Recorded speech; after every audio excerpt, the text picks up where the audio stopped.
Hi welcome back to Eagle Learning. നമ്മുടെ wave മോഷനിൽ തരംഗ ചലനത്തിൽ ഒരു പ്രധാനപ്പെട്ട ചോദ്യമുണ്ട്. എക്കോയുമായി ബന്ധപ്പെട്ട ചോദ്യമാണ്. ഈ ചോദ്യം ചില കുട്ടിയെ കൺഫ്യൂഷനാണ്. ഈ ചോദ്യമാണ് ഞാൻ ഈ ഒരു മെയിൻ എക്സാമിന് എക്സ്പെക്റ്റ് ചെയ്യുന്ന ഏറ്റവും പ്രധാനപ്പെട്ട ചോദ്യം. നമുക്ക് ആ ചോദ്യം നോക്കാം. ഇത് എക്കോയുടെ ചോദ്യം ഓൾറെഡി പറഞ്ഞു. ഇവിടെ ഒരു പ്രധാനപ്പെട്ട കാര്യം മനസ്സിലാക്കിയാൽ മാത്രമേ ഈ ചോദ്യം ചെയ്യാൻ പാടില്ല, അല്ലെങ്കിൽ തെറ്റിപ്പോവും. നമ്മൾ പണ്ട് തൊട്ടേ പഠിക്കുന്ന ഇക്വേഷൻ ഉണ്ട്, അത് വെച്ച് ചെയ്താൽ തെറ്റും. അതാണ് ഞാൻ പറഞ്ഞു വരുന്നത്. ചോദ്യം വായിച്ചു നോക്കി, നിങ്ങൾ എല്ലാവരും വായിച്ചു നോക്കി. If a person clap his hands, stands at a distance of 99 meters from a wall, hear the echo after 0.6 second. What is the velocity of the sound? Velocity കണ്ടുപിടിക്കേണ്ടത്. അതായത് ചുവരിൽ നിന്നും 99 മീറ്റർ അകലെ ഒരാളുണ്ട്. അയാൾ കൈമുട്ടുമ്പോൾ 0.6 സെക്കൻഡ് കൊണ്ട് ആ ചുവരിൽ നിന്നും തട്ടി ശബ്ദം തിരിച്ചു വരുന്നുണ്ട് എങ്കിൽ ആ തിരിച്ചു വരുന്ന ശബ്ദം അല്ലെങ്കിൽ ആ ശബ്ദത്തിൻ്റെ പ്രവേഗം കണ്ടുപിടിക്കണം. നമുക്ക് എല്ലാവർക്കും ഒരു ഇക്വേഷൻ ആണ്. പ്രവേഗത്തിൻ്റെ ഇക്വേഷൻ എന്താണ്? V is equal to displacement by time, സ്ഥാനാന്തരം ബൈ സമയമാണ് ഇക്വേഷൻ. ഇതാണ് നമ്മളോട് ചെയ്യേണ്ടതും. ചെറിയൊരു മാറ്റമുണ്ടെന്ന് മാത്രമേ ഉള്ളൂ. നമ്മൾ ആദ്യം മനസ്സിലാക്കേണ്ടത് നമുക്ക് എന്തൊക്കെ തന്നു എന്ന് നോക്കാം. എന്തൊക്കെ തന്നിട്ടുണ്ട്? ഡിസ്റ്റൻസ് തന്നിട്ടുണ്ട് അല്ലേ? ഡി തന്നിട്ടുണ്ട്. D is given. The value of distance is 99 meter. Time is also given. Time is equal to 0.6 second. അപ്പം നമ്മളെ സംബന്ധിച്ച് ഡിസ്റ്റൻസും ടൈമും ഉണ്ട്. നേരെ വാല്യൂ കൊടുത്താൽ കഴിഞ്ഞല്ലോ പരിപാടി. ഇതാണ് ഭൂരിപക്ഷം ആൾക്കാരും ചെയ്യാം. പക്ഷേ എക്കോയിൻ്റെ പ്രോബ്ലം ആകുമ്പം നമ്മളൊരു കാര്യം നോക്കണം. ഇതൊരു പേഴ്സൺ ആണ്. ഇവനെന്താ ചെയ്യുന്നത്? ഇവൻ്റെ കൈ ഇവിടെ ക്ലാപ്പ് ചെയ്തപ്പോൾ സൗണ്ട് ഇങ്ങനെ പോയി പോയി പോയി പോയി പോയി പോയി പോയി പോയി പോയി ദൂരെയോട് വാളുണ്ട്. ഈ വാളിൻ്റെ മുകളിൽ തട്ടി ആ സൗണ്ട് എന്ത് ചെയ്തു? ആ സൗണ്ട് തിരിച്ചിങ്ങനെ വന്നിട്ട് ഇവരുടെ ചെവിയിലെത്തി. അങ്ങനെ അങ്ങോട്ട് പോയി ഇങ്ങോട്ട് വരാൻ ഈ സൗണ്ട് എത്ര സമയം എടുത്തു? 0.6 സെക്കൻഡ് എടുത്തു. 0.6 സെക്കൻഡ്. അത് അങ്ങോട്ട് പോയി ഇങ്ങോട്ട് വരാൻ മനസ്സിലാക്കി വെക്കണേ. ക്ലിയർ ആണല്ലോ? അപ്പം ടൈം നമുക്കറിയാം. പക്ഷെ ഒരു കാര്യമുണ്ട്, ശബ്ദം സൗണ്ട് അങ്ങോട്ടും ഇങ്ങോട്ടും പോയിട്ടുണ്ട്. അതായത് നമ്മുടെ പേഴ്സണും ഭിത്തിയും തമ്മിലുള്ള ഡിസ്റ്റൻസ് 99 മീറ്റർ ആണ് എങ്കിൽ ശബ്ദം അങ്ങോട്ടും 99 പോയിട്ടുണ്ട്, ഇങ്ങോട്ടും 99 പോയിട്ടുണ്ട്. അപ്പം ഡിസ്റ്റൻസ് പറഞ്ഞാൽ വെറും ഡി ആയിരിക്കുമോ? അല്ല. അങ്ങോട്ടൊരു ഡി ഇങ്ങോട്ടൊരു ഡി, അങ്ങനെ മൊത്തം 2D ആയിട്ട് മാറും.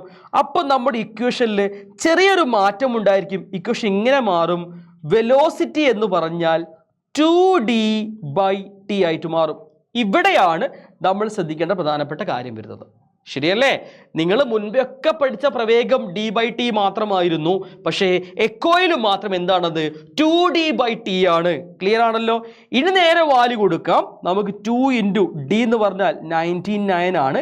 t എന്ന് പറഞ്ഞാൽ 0.6 ആണ്. 2 × 99 198 ആണ്. 198/0.6 എന്ന് കിട്ടും.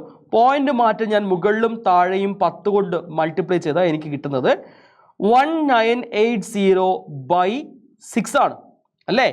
ഇത് ഞാൻ ചെയ്താൽ എനിക്ക് കിട്ടുന്ന ഉത്തരം 330 മീറ്റർ പെർ സെക്കൻഡ് ആണ്. ക്ലിയർ ആണോടാ മക്കളെ? സെറ്റായിട്ട് പഠിച്ചു വെക്കുക. നമ്മുടെ ശബ്ദത്തിൻ്റെ പ്രവേഗം എത്രയാണ്? 330 മീറ്റർ പെർ സെക്കൻഡ് ആണ്. ഇവിടെ നമ്മൾ കണ്ടത് എന്താണ്? പ്രവേഗമാണ്. പക്ഷേ ഇതേപോലെ മറ്റൊരു ചോദ്യമുണ്ട്. സെയിം ഇക്വേഷൻ ആണ്, പക്ഷെ ചെറിയൊരു കാര്യം പഠിക്കാനാണ്. എന്താണെന്ന് ചോദിച്ചാൽ ഇവിടെ എന്താ ചോദ്യം? A sound signal of 50 kilo hertz, 50,000 hertz ആണ്, ഈ send to the bottom of a sea. Clear? It returns back after 4 second. The velocity of a sound in sea water is 1,500 meter per second. നമുക്ക് depth of sea കാണണം, അതേപോലെ wave ലെങ്ത്തും കാണണം. Wave length next ആയിട്ടൊരു question ആണ്. നമുക്ക് ആദ്യം depth of see എങ്ങനെ കാണുന്നു കണ്ടുപിടിച്ചാൽ മതി. അതായത് ഒരു ശബ്ദത്തിൻ്റെ അടിത്തട്ടിൽ നിന്നും പ്രതിധ്വനിച്ച് 4 സെക്കൻഡ് കൊണ്ട് തിരിച്ചു വരികയാണ്. അപ്പം നമുക്ക് എന്തൊക്കെയുണ്ട്? നമുക്കിവിടെ ഫ്രീക്വൻസി ഉണ്ടല്ലോ. എത്രയാണ്? നമുക്ക് എഴുതി വെക്കാം. F is equal to 50 kilo hertz അല്ലെങ്കിൽ 50,000 ഹെഡ്സ് ആണ്. ശരിയല്ലേ? ഇനി ടൈം ഉണ്ട്. എത്രയാണ്? 4 സെക്കൻഡ് ആണ്. ഫ്രീക്വൻസി വെലോസിറ്റി ഉണ്ട്. എത്രയാണ് വെലോസിറ്റി? 1500 മീറ്റർ/സെക്കൻഡ് ആണ്. നോക്കൂ, സീ വാട്ടറിൽ എത്രയാണ് സൗണ്ടിൻ്റെ വെലോസിറ്റി? 1500 മീറ്റർ/സെക്കൻഡ് ആണ്. എന്താ കാണേണ്ടത്? നമ്മൾ കണ്ടുപിടിക്കേണ്ടത് ഡെപ്ത് ആണ്. അപ്പോൾ നമ്മുടെ ഇക്വേഷൻ ഏതാണ്? Velocity is equal to displacement by time ആണ്, d/t. പക്ഷേ ഇവിടെ എന്ത് ചെയ്യണം? നമുക്കറിയാം 2D ആക്കേണ്ടതുണ്ട്. എന്തുകൊണ്ടെന്ന് പറഞ്ഞുതരാം. ഇതൊരു ഷിപ്പാന്ന് വിചാരിച്ചോ. ഈ ഷിപ്പിൻ്റെ താഴോട്ടേക്കാണ് എന്ത് പോകുന്നത്? നമ്മൾ ഈ സൗണ്ട് വിടുന്നത്. ഈ സൗണ്ട് താഴെ തട്ടി തിരിച്ച് ഇങ്ങോട്ടേക്ക് വരുന്നുണ്ട്. അങ്ങനെ വരാനാണ് എത്ര സമയം എടുത്തത്? 4 സെക്കൻഡ് എടുത്തിട്ടുള്ളത്. അപ്പോൾ താഴോട്ടേക്ക് പോയി ഇങ്ങോട്ടേക്ക് വന്നു. അപ്പോൾ 2 ഡിസ്റ്റൻസ് ട്രാവൽ ചെയ്യാൻ 4 സെക്കൻഡ്. അതുകൊണ്ട് 2D ആയിട്ട് മാറും. അപ്പോൾ നമ്മുടെ ഇക്വേഷൻ എന്താ മക്കളെ? നമ്മൾ ഓൾറെഡി പറഞ്ഞു. നമ്മുടെ equation velocity is equal to d/t അല്ല, പകരം എന്താണ്? 2D/t ആണ്. ഇവിടെ നമുക്ക് എന്താ കാണേണ്ടത്? d ആണ് കാണേണ്ടത്, അല്ലെങ്കിൽ 2D ആണ്. അപ്പോൾ t ഞാൻ ഇങ്ങോട്ട് കൊണ്ടുപോവാണ്. അപ്പോൾ എന്ത് കിട്ടി എനിക്ക് കിട്ടുന്നത് vt സമം 2D എന്ന് കിട്ടും. അതായത് എന്ത് കിട്ടും? 2D സമം vt. എനിക്ക് d ആ കാണേണ്ടത്, 2 അങ്ങോട്ട് കൊണ്ടാൽ എനിക്ക് എന്താ കിട്ടുക? എനിക്ക് കിട്ടും d സമം v × t/2 എന്ന് കിട്ടും. നേരെ വാല്യൂ കൊടുത്താൽ v എത്രയാണ്? 1500 മീറ്റർ/സെക്കൻഡ് ആണ്. ടൈം എത്രയാണ്? ടൈം 4 സെക്കൻഡ് ആണ് അല്ലേ? /2 ഉണ്ട്. എന്ത് ചെയ്യും? ഈ 2ഉം ഈ 4ഉം കട്ട് ചെയ്താൽ എനിക്കിവിടെ 2 കിട്ടും. സോ ഉത്തരം എത്രയാണ്? 3000 അല്ലേ? 3000 മീറ്റർ ആണ് നമ്മുടെ കടലിൻ്റെ ഡെപ്ത്. കിട്ടിയോ? സെറ്റല്ലേ? അപ്പോൾ അത് വളരെ വ്യക്തമായി കിട്ടി. ഇനി ഒരു ചോദ്യം കൂടി ഇവിടെ കിടക്കുന്നുണ്ട്. എന്താ ചോദ്യം? നമ്മൾ ചോദിച്ചിട്ടുണ്ട്, വേവ് ലെങ്ത് കൂടി കാണാൻ പറഞ്ഞു. എന്താ കാണാൻ പറഞ്ഞത്? വേവ് ലെങ്ത് കൂടി കാണാൻ പറഞ്ഞിട്ടുണ്ട്. അത് ഏത് ഇക്വേഷൻ വെച്ചാൽ കാണുക? നമ്മൾ പഠിച്ചിട്ടുണ്ട് v = f λ. കേട്ടിട്ടുണ്ടോ ഈ ഇക്വേഷൻ? v = f λ. ഏത് കളർ എടുക്കുക? v = f λ ആണെങ്കിൽ ലാംഡ എന്തായിരിക്കും? f ഇങ്ങോട്ട് കൊണ്ടുപോയാൽ മതി. അപ്പോൾ ലാംഡ ഈസ് ഈക്വൽ ടു എന്ത് കിട്ടും? v/f എന്നാണ് കിട്ടുക. ശരിയല്ലേ? ഇവിടെ v എത്രയാണ്? 1500 ആണ്. എത്രയാണ്? ഫ്രീക്വൻസി 50000 ആണ്. എത്രയാണ്? 50000.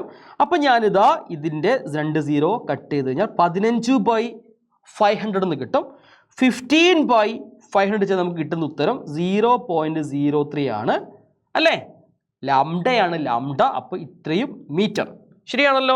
അപ്പം 30 സെൻറ്റിമീറ്റർ കിട്ടും. സിമ്പിൾ അല്ലേ? വളരെ സിമ്പിളായ ഒരു പ്രോബ്ലമാണ്. ഇത്തരം പ്രോബ്ലംസ് എക്സാമിന് ഉറപ്പായിട്ട് ചോദിക്കാൻ ചാൻസ് വളരെ കൂടുതലാണ്.